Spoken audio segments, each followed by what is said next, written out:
In part 2 of our Regional Queensland series, we catch up with two business owners from Townsville who are doing big things in their respective industries.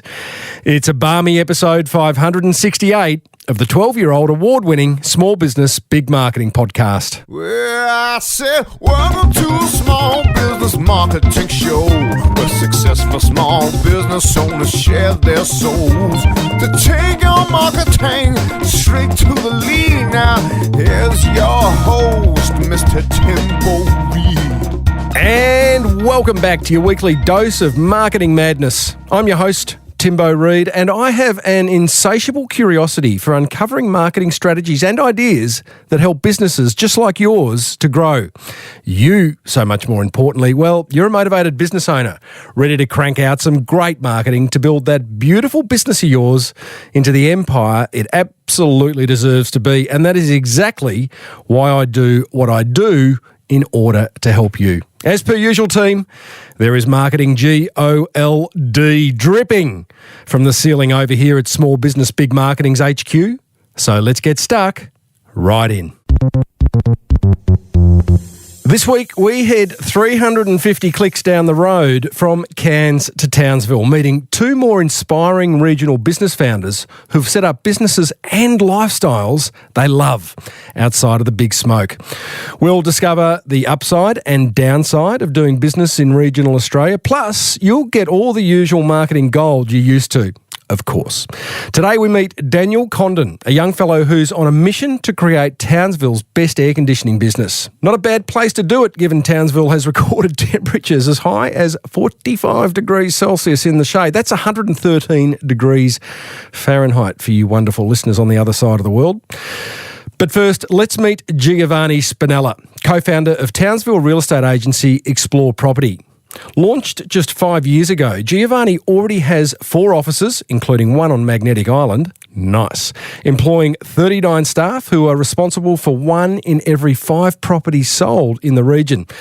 So let's go and find out why Giovanni thought the area needed another real estate agency, how he attracts and retains exceptional talent, and how marketing has been pivotal to his success.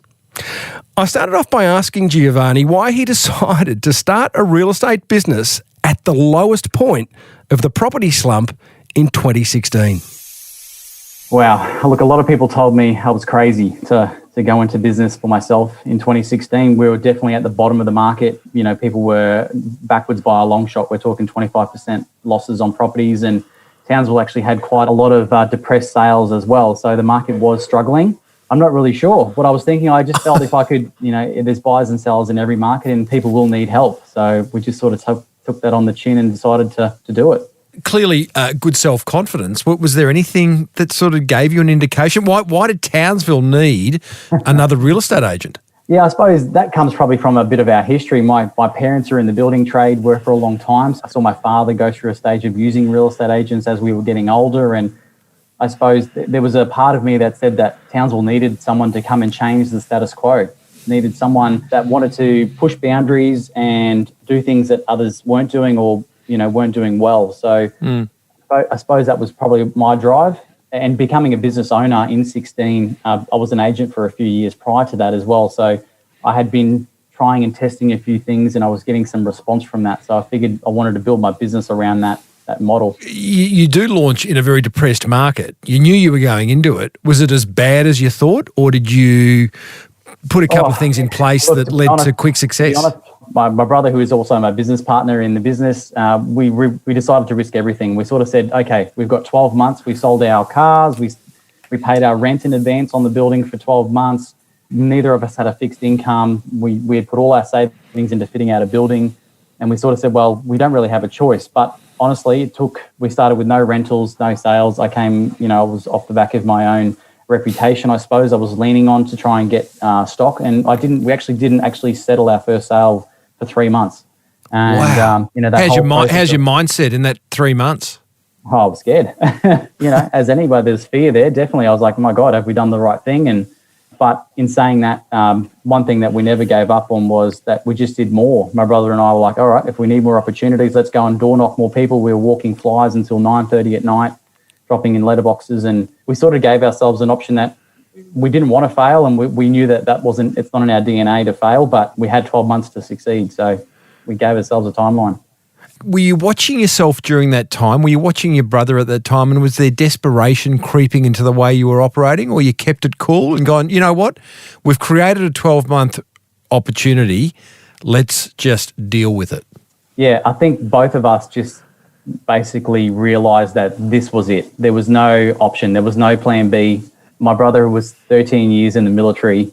I got him out of the military 6 weeks earlier to move back to Townsville to open a real estate business with me. And we sort of just said, well, this is it. We are going to make this a successful business. Don't get me wrong. We were living on Woolworths pizzas. We were living together. We combined our households to fundamentally save on everything. And the days of actually, leaning on our mums for dinners and things to get by were very, very real. Wow. And it was one of those things that we committed to having process around what our growth plan was, what we wanted to get out of the first 12 months and where we needed to be to have a break-even point. That was always our drive. What is the break-even point? So, was there a moment, Giovanni, in fact, were there two moments where you've looked your brother in the eye and gone, we're in all sorts here, or this is amazing, we're going to get through here, and clearly you have? Yeah, I think there was definitely times at the start where we were doing other things, cash jobs are cash jobs. If someone needed help, and I would go and do a couple of hours, early hours of the morning to make a bit of extra cash. But we were always investing everything we possibly could in our business. And then it probably got to 9 months where we had reached a milestone in our rent roll that we could afford to pay a salary for. We didn't even pay ourselves yet. We were we could pay a salary for a property manager. And then we sort of said, okay, we've started to create an asset here. That was great. I think by November or December that year, I'd transacted about 30 properties. So tell me, 500 settlements in the last 12 months, 860 on the rental books, 39 staff. You've been in business for 5 years, 3 offices plus one on Magnetic Island. Yeah. You got to tell us, mate, what are those 2 or 3 levers that you or your brother or someone in Explore Properties has pulled in order to get you some pretty significant success in a pretty short space of time? The 3 main things we do very well, and what I think has been something that we drive to is be different, be consistent, and being professional in what we do. But the biggest thing is my brother and I work the business as hard as anyone else in this business. My brother's operations and runs, all of our property managers, that oversees the whole business as well as total operations. I sell full time. I have a team of my own, and I also lead and our other 10 agents in the business as well. But I feel the same struggles. I understand what they go through. I have the same conversations with vendors and sellers, and I think that has been a real pillar to understanding our growth. You mentioned 3 pillars. Be consistent of message. I love that. And I get very frustrated when I see small businesses that aren't consistent in their message. And I gather what you mean by that is, consistent marketing copy on your website and your brochures and your face-to-faces, consistent branding, visual branding. What was that? We do a lot of non-negotiables. A lot of non-negotiables. Love it. So wherever I imagine, if I was in Townsville and wherever I see the Explore Property brand presented, it's going to be consistent and it's the same. And if that's the case, then I, as a consumer, I'm going to develop trust and familiarity with that brand and more inclined to use it. I get that. The other pillar you mentioned was be different. Now, I hear this a lot. Oh, yeah, we're different to all the others, says, one business against their competition. It's not easy being different in a world of parity, and I would argue that it's particularly hard to be different in the very established industry of real estate. How are you different? How are you genuinely different, or is it a motherhood statement? No, it's definitely not a motherhood statement. I think what we bring as a business is not only there's one thing that we've done as a business. We've come from the building trade, or our parents have foundation in the building space. So we brought a lot of that education and learning to our agents as well. So not only do we educate them on how to sell a home, how to negotiate and just do the general, day-to-day of a real estate, but it's the little things, understanding what, building plans look like, how to have a conversation around someone about the foundations of a home, not necessarily just the sale process. Got it. The other thing we bring into it is that understanding why marketing works. Anyone can walk in the door and say, we've got to put your house on realestate.com. We're going to put a shingle at the front on a stick. And, we'll get some people through the door. But understanding what actually creates momentum in marketing has been a one of our key factors, like knowing the numbers. And I think as professionals, we really are trying to be that professional advisor in Townsville. And it's not uncommon that I hear from myself and my agents in the business that they go to a listing presentation and the owner is blown away by what we bring to the table, the understanding, the knowledge, the transparency, and the professionalism that we bring, I think, is a huge thing. But in saying that, it comes from spending time with our agents and teaching them that there is a different way to do this. Times are changing. I think we are young principals, we're young business owners and young agents. And I think a lot of us forget that, everything is evolving very quickly. And I think we have evolved very quickly with the business. We take a lot of our marketing in-house. We invest in technology that is actually supporting our business. And we do it ourselves so that we can control the quality as well. So there's two aspects of your marketing. There's the marketing of Explore Property, getting your name and brand out there, both personal brand and business brand. And then there's the marketing that you have to do for your vendors or for your landlords.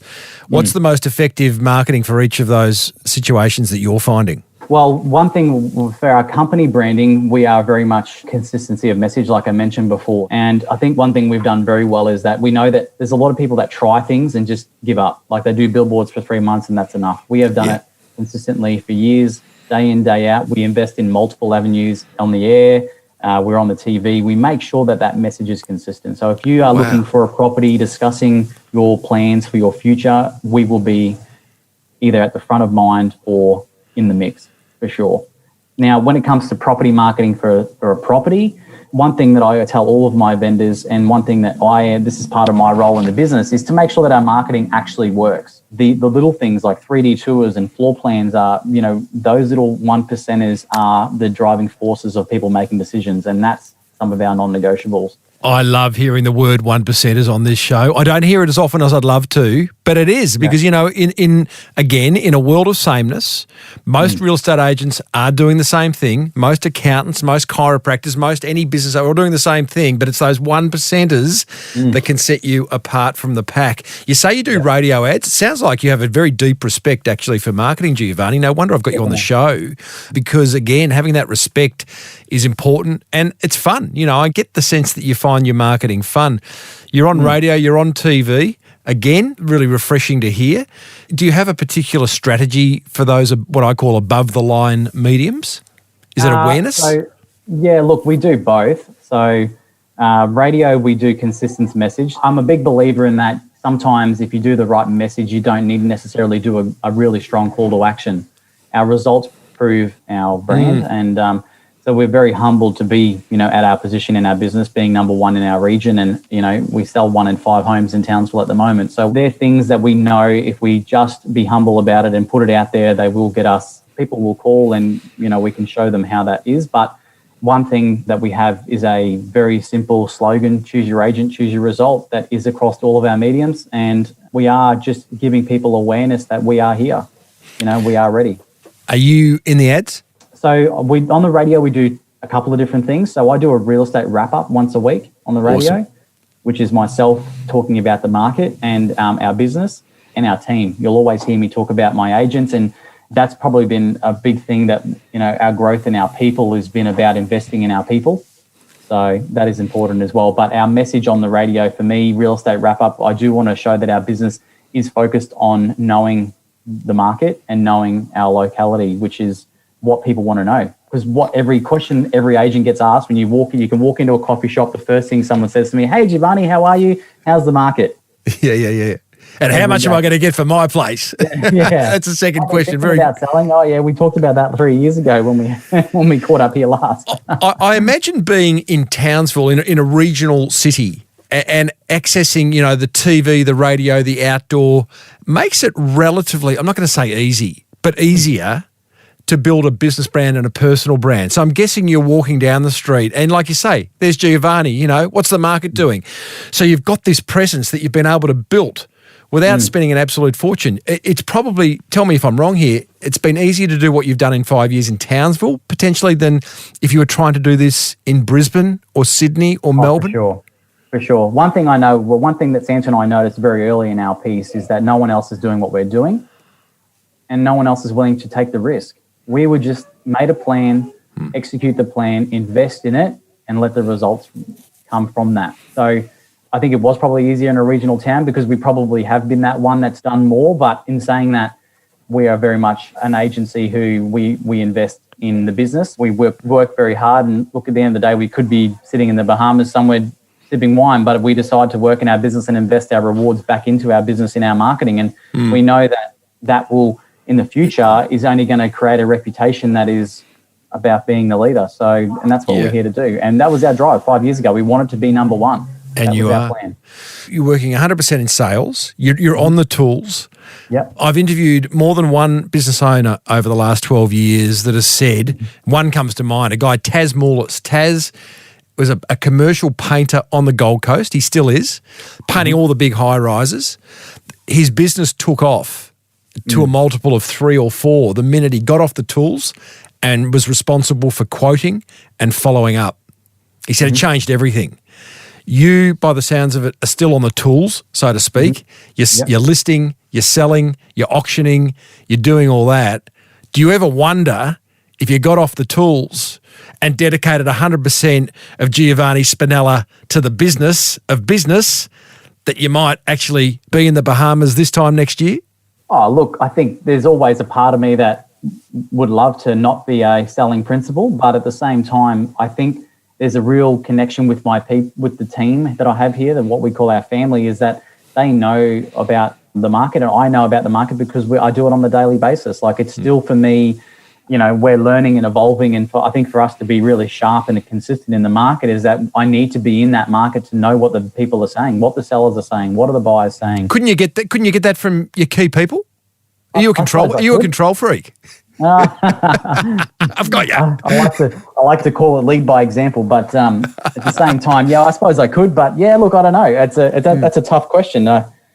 Could I let that's go? Good. That's my job. I'd love to one day, but I think my team also appreciate that. I work on the weekends and I'm out there doing open homes and doing all those things, having the struggles of negotiations and having the deal with the building and pests. All that sort of stuff is just day to day, and it helps me understand what they're feeling. Yeah. And I think as someone leading a business of 39 staff and 39 exceptional staff, in your own words, do you have a mentor, someone you can defer to, someone who can tell you that, hey, Giovanni, pull your head in, or, hey, Giovanni, have you thought about this idea? Yeah, look, I have a few things. I read a lot. I suppose I watch and learn a lot about the body. I want to know about what signs to look for in my people as well if they're struggling and, feeling down or burnt out. Like, they're really important factors to have as a business owner as well, to have that little one eye always on the team to make sure they're healthy. But I started in real estate as just a no one really, come from another industry that was nothing to do with property. And the first person I actually met was Tom Panos. Oh, that's a good get. Just explain who Tom is for those who aren't. Tom Panos was a very successful partner in News Corp, or the News Corporation, and now is still a leading auctioneer and that's awesome. And I suppose a mentor. I met him at a conference in my first year. I actually forcefully walked up to him and gave him my business card and said, "Hey Tom, I'm Giovanni. I'm new to the industry. I just wanted to give you my card." And he came and gave me a book. And he's been someone that is, him and I resonate. That's very awesome, well together, mate. And he's been good to me. Yeah, he's been very good. I take a lot of his learning. You are very, very big on people. What do you do to attract and retain, in a regional town, great talent? I think when we decided to make a plan about what a business does, and I think this comes from a leader mindset too, something that we discovered very early in our piece, is that all that people want in a business is to know that the little things are taken care of. And Santo and I have really made a decision that we invest in our people. So our proposition to an agent or a staff member is that they are joining our family. Don't worry, don't sweat the small stuff. We will take care of all the little things, especially with agents. Even our admin support, like, they know we are here every day to support them. And if they need more help, put their hand up and we'll employ someone else. Agents perspective wise, the biggest drive for us is showing the difference in an agent who has to wear costs or gets invested in. Yeah. So And that's something we do very heavily. We do a lot of our branding marketing and our awareness marketing is for our people. And we know that if we invest in people, we take the hard or the monotonous tasks out of it, prospect them on their behalf at our expense, they will do more, they will feel more rewarded, and they will also be feeling like they're part of our family, and they're not coming to work. That's what we love. Giovanni, it's such a great story, mate. It's a rags to riches in 5 years. Well done to you. Explorepropertytownsville.com.au is where you can find out what Giovanni is up to. And, mate, you've got about 4 hours left in the working day. I reckon there's probably 4 listings in that. Off you go. Absolutely. Always be closing. ABC. Thank you. There you go, team. Explore Properties, Giovanni Spinella. I had dinner with Giovanni a couple of nights ago and got to know him a little more. He is one of those guys who's always looking for new ideas and ways to turn a dollar. Very, very entrepreneurial. He's got a pizza shop in town. Plus, he recently bought, not so recently, a few years ago actually, even bought like a dozen of those carnival claw machines that, you win soft toys at, and just put them around fish and chip shops around his local area. He's always looking for new ideas, and I love that. I also love the way he and his brother went about that first 12 months, selling their cars, never easy to do for a real estate agent, and paid their rent 12 months in advance, even eating Woolworths pizza some nights in order to get a solid start. Funny, he had his own pizza restaurant. He would have been eating an even nicer pizza back then. And I love Giovanni's willingness to trial all sorts of marketing ideas, from radio to TV to outdoor and online. Sometimes us business owners get stuck with the same old marketing initiatives and as a result, get the same old results.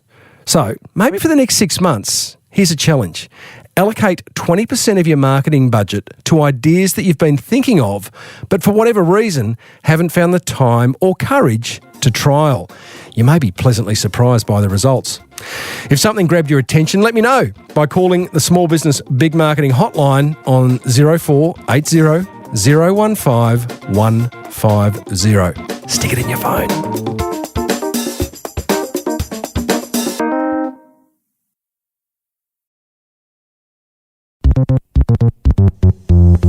Okay, team, let's go meet our next Townsville business owner, Daniel Condon of Polar Industries, a 17-year-old electrical and air conditioning business with 30 staff and 13 vehicles on the road.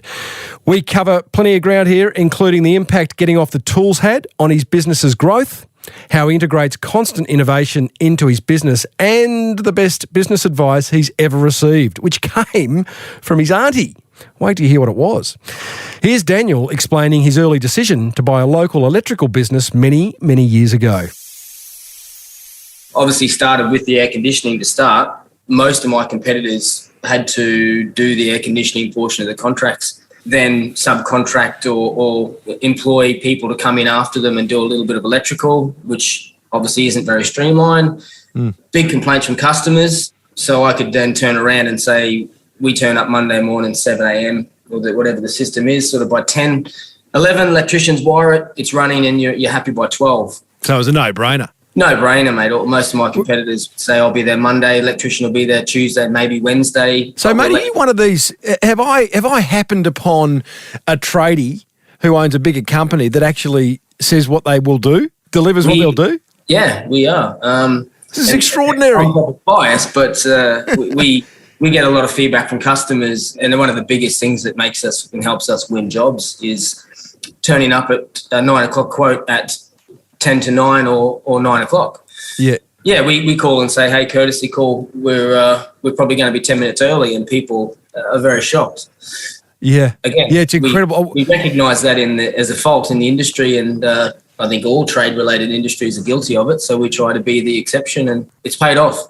No doubt. In fact, I interviewed a fellow, Josh Nichols, years ago on this podcast, who owns Platinum Electrical in Sydney, and he was the same. He'd identified the fact that, tradies in general, and there are obviously good tradies that roll up on time and do what they say, but many don't, and it creates these gaps in the market for blokes like you to come in and deliver what would seem a fairly obvious thing to deliver. So well done to you. Where'd that come from, Daniel? Is it something inherent in you around providing great customer service, or have you had great training elsewhere? Great training elsewhere. I did my apprenticeship for a pretty reputable company, which helped. To be honest, one of the biggest things that stood out was I knew I wanted to start my own company. I figured a good stepping stone would be to get a grasp on pricing sales first. So I managed a white goods air conditioning department within a Harvey Norman store for about 12 months, just to get a grasp on reps, sales, things like that. I planned to do that for a lot longer, to be honest, but running a white goods area air conditioning, I had to deal with air conditioning electrical companies quite a lot. And that just really highlighted the fact that a lot of them aren't reliable or good to deal with, because we got a lot of complaints. So that sort of fast-tracked me to register the business, get the cards made, buy the car, and get out a lot quicker, knowing that I could make money in that industry pretty easily. Have you got plans to own even more of the value chain, or are you pretty happy where things are at? We're pretty good. We get offered contracts and work pretty regularly that we turn down, just because I think we're at that tipping point. I feel every industry is different, but I think once you start getting near that 30 total staff, you can get caught up on size and turnover and lose sight of the real big picture, which is, sustainable and make money. So, we've less emphasis on turnover and size and more on efficiency and profits, which I think a lot of people don't make that call early enough, and they get huge overnight, and then they go broke.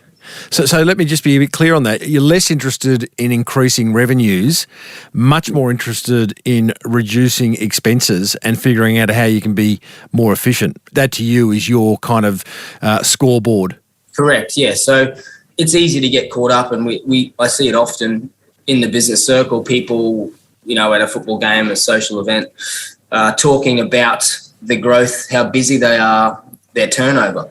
It's quite easy to actually to win a lot of work and be really, really busy. For example, if you're cheaper than everyone else in that given industry, you probably will win most of the jobs you price. Of course. Therefore, you will be busy. Therefore, you'll expand and employ more guys. And might not be very profitable. Well, not only that, you might not make money at all and be slowly going broke, sort of selling yourself short. So a good tool is, if you're starting to win everything you're quoting, maybe adjust the process and don't go in so hard and sell yourself short, because it's not good to win everything. What's your view on discounting generally, Daniel? Do you do it, or you avoid it at all costs? We don't use a blanket rule, to be honest. We do have a template for a residential style quotes that go out, and simply got a little blurb at the top, and all it says is, "Thank you for your business. If we have been beaten on price, please let us know." Now, all that is just a easy way to get a feedback from the market. And look, we often say, sorry, we don't price match, because it's not about price matching. It's about letting the customer know we want to actively be competitive. We go out of the way to say that we're not the cheapest. We don't want to be. So if they do call and say, hey, listen, I just got your quote. I've just read what's at the top of your quote. You're not the cheapest. Is that, it's sort of like putting O&O next to a price. Do you then reduce your price, or do you go, oh, thank you, we can't always be the cheapest. We hope you find someone who can do it for the price you want? No, not really. I do say, to be honest, a lot of times people say, hey, just to let you know, you were great. You're the only guy that turned up on time. My cousin used you. My neighbour used you guys. And it starts really, really positive. But we got another quote from, Craig's Air Conditioning. He was this much less. And I said, I appreciate the call. Look, we do price match occasionally against other reputable companies. However, on this one, I think that's just too cheap. I mean, I already go in pretty good on our first price, but we're a larger company. And the beauty of that is, a lot of times they start the conversation telling us how much they want to use us, how much good feedback that we receive, and we very rarely lose a job based on price. It sounds to me, Daniel, like you work very hard at making your prospects and your customers less price sensitive by building trust with them up front. Would that be fair to say? It's exactly nail on the head, yeah, because I go to quotes and I'm still the director of the company. My name and number goes on the quotes. If they have a question when their husband or their wife or their partner gets home, who couldn't be at the quote, I always say, just give me a call, any questions you might have, and I'm happy to answer them. It's a bit of transparency. I say to people, we don't sell a product to make more money. We sell a product that, if it has an issue, that I can guarantee our company and our brand can not only help you through that process, but we can sort of control the timeline in which we do so. So what we sell, we're an agent for, we're a dealer for, we stock parts. Daniel, you got off the tools just 1 year after starting the business. How was that transition and how did it impact the business? Was it a positive or a negative? It was always going to be one of those, wasn't it? Yeah. So I had a pretty direct and memorable conversation with my auntie, actually. I walked in there thinking I was pretty big with winning some jobs, and had a car on the way and looking at expanding the staff. And she said a phrase, wording might not be perfect, but it was something like, are you in business or do you own one? Sounded like the same thing to me at the time. But obviously she went into depth with that, saying, no, anyone can own a business. That's very easy. But are you in business? You know, do you live it and breathe it? Are you constantly evolving and changing? And I sort of fumbled around. Then she asked another one and she said, so are you working on it or for it? And this went back and forward for a little while. So I learned a fair bit that day. And that's what got me. She said, if you're doing the work generated by the brand, by the company, by the sales, then you're just working for it. You'll just continually do that. You won't get anywhere. So yeah, it was shortly after that I made the decision and worked out how long I would give it before I could go back to the tools if it didn't work. And I decided to just solely work on it. And did you find that was more your reason for being as opposed to being a tradie? Maybe it's a question for other people. I feel like I'm probably better in business than I was on the tools. Yeah, it sounds like it. Yes, you've got a pretty good business brain on you. And I imagine, it's easy enough to find people to be on the tools. It's much harder to find someone to run a business, a general manager or someone who's doing what you're doing now in your business. Correct. It's a funny thing. You learn a lot, not only about business, but personalities and people alike. You've got to read people pretty well. You can have the best tradesman ever, promote him to a position of power or a supervisor, and he can't deal. The stress doesn't work. He's not logistically set up. He doesn't have the tools to deal with it emotionally. Yeah. And then it also goes the other way. You can have a guy that's not as good on the tools, and then you put him in that position and he thrives. It's a personality thing, and it depends on what, I suppose, coping mechanisms they have for stress. You talked to me off air about constant innovation within Polar Industries. You're a company that loves new ideas and to never stand still. What does the innovation process look like inside the business? It looks like lots of hours and lots of emails, but it's not being scared to evolve or implement a change, whether it's a small change within the workings of the office or it's a large change with your processes out in the field. But the beauty of looking at them and taking time to implement them is you have a time frame, sort of mitigating risk. You're looking at what you're doing, what you're trying to achieve by changing that process or system. And at absolute worst case, it doesn't work out how you thought, then you go back to where you started and you've almost lost nothing. Do you have a process inside the business where all 30 employees feel comfortable and confident to suggest fixes or new ideas, or does it all come from you and a couple of the more senior people? I would love to sit here and claim it for me, but absolutely not. It's not me at all. It's a team environment we've built. I think we have 7 full-time office staff and then another person that comes in externally once a week, sits there and sort of goes over everything and makes sure I can trust her word. Obviously, she doesn't work direct here. So all got different personality types, different strengths. So I have some people that I'll go to. I can be biased and short-sighted at times. So that's good to have that perspective and multiple people to go to. But often they will come to me and say, hey, here's a few jobs we should look at. The process isn't great. Here's why. And here's a solution I've thought about.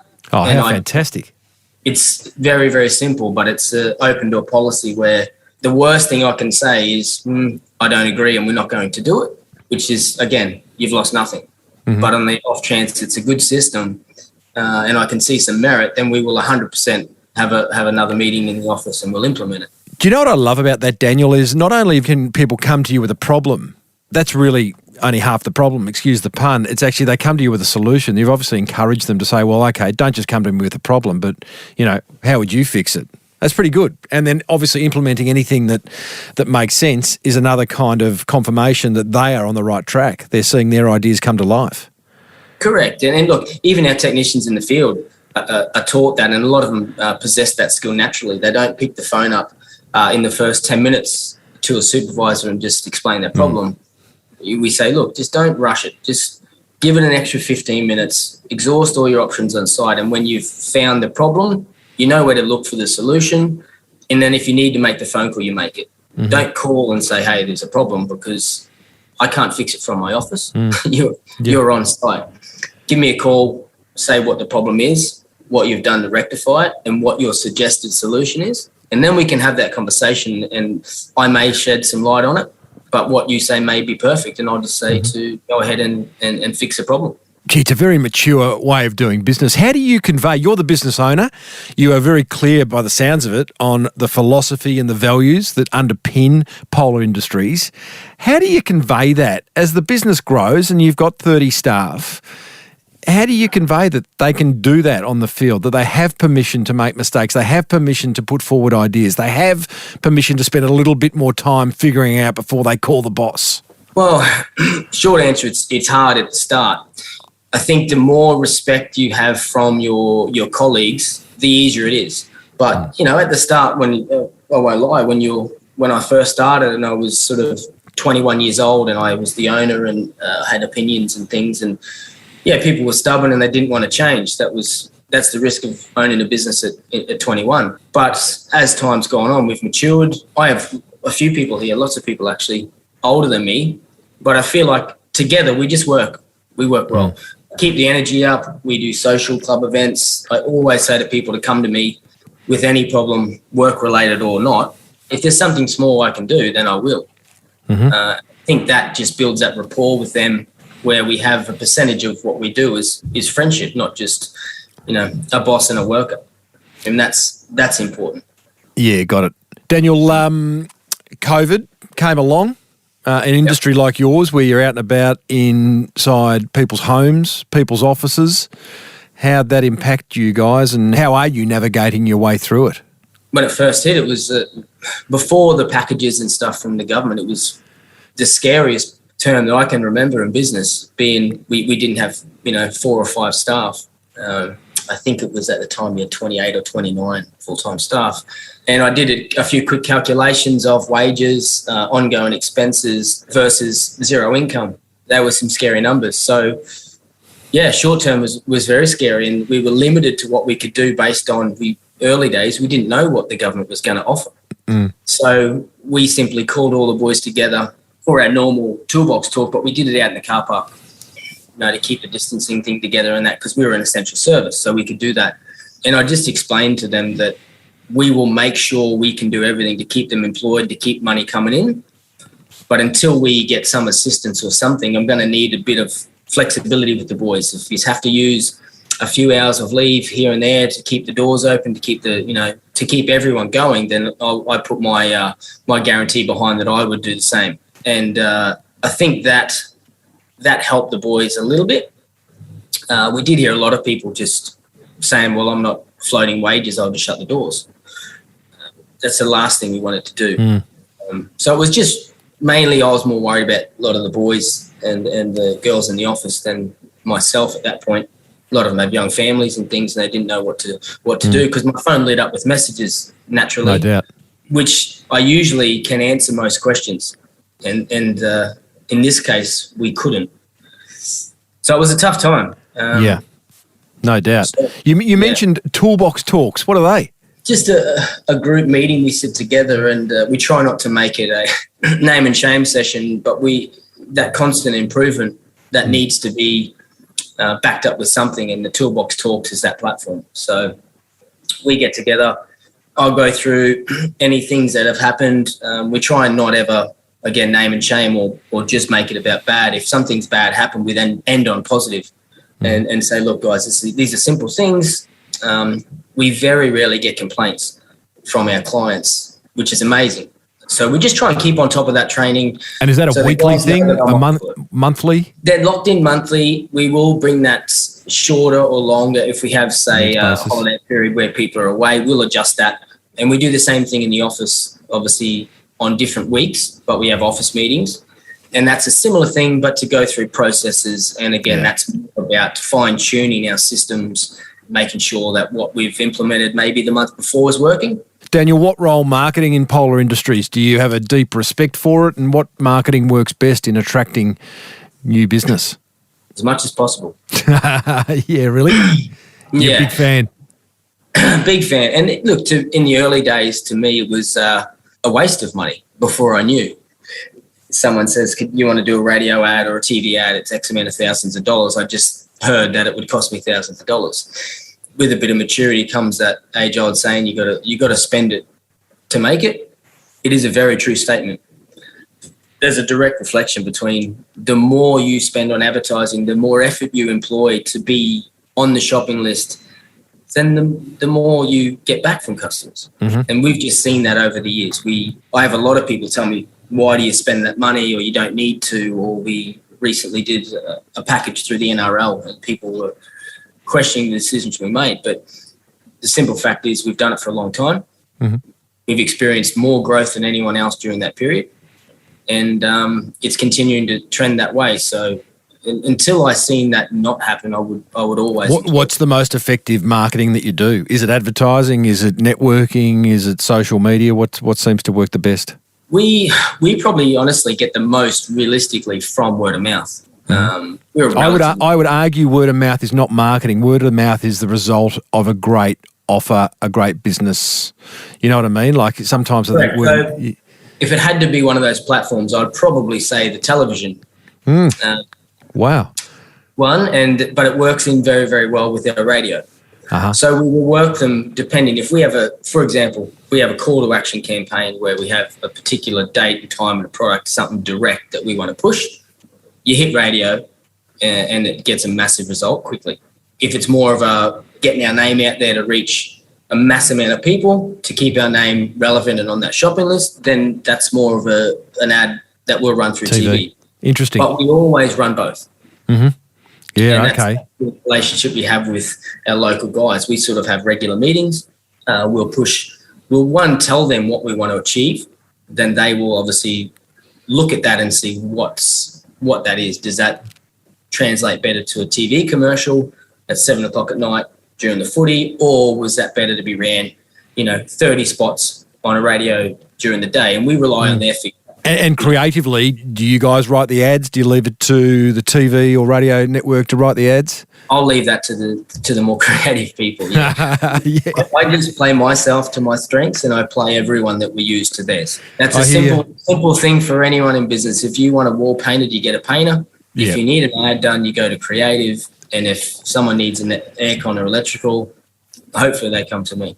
Go to Polar Industries, and you'll find Daniel and his team, polarindustries.com.au. They're based in Townsville. And Daniel, great to chat, mate. Great business mind. Good man. Appreciate the time, Tim. Thanks, Daniel. There you go. Polar Industries' Daniel Condon. I love how he took lessons from his time at Harvey Norman and applied them in his own business. We can learn so much, both good and bad, from the big players in our industry. And I love how Daniel puts his name and number on every quote and encourages prospects to call him if they think he's too expensive. This is such a great way to build trust. Again, if something grabbed your attention, and I hope it did, let me know by calling the Small Business Big Marketing Hotline on 0480 015 150. Righto. Well, I hope you enjoyed this second instalment of this series showcasing amazing businesses in regional Queensland. Next week, we head 390 clicks down the road to Mackay, where we'll meet a fellow who's running a big tourism operation that's doing pretty damn well during these COVID-infected times, plus the owner of a 138-year-old construction business who's all about community. If you'd love to know how and why to create some helpful marketing, then grab a copy of my book, The Boomerang Effect, over at smallbusinessbigmarketing.com. I'd love to hear from you, so do give the Small Business Big Marketing hotline a bit of a tingle and, let me know what marketing's working for you. I'll play it on an upcoming episode. If you're loving the Small Business Big Marketing podcast, you will find 567 more episodes on your favourite podcast app. As has been the case for the past 12 years, this podcast was presented by me, Tim Timbo Reid, the music bed smashed together by Hammond organ aficionado and now Pink Floyd keyboard player, hello, Lockie Dolly. And then all this marketing madness is made sense of by my producer, Romy Sher. Until next time, thank you so much for tuning in. May your marketing be the absolute best marketing. Bye for now.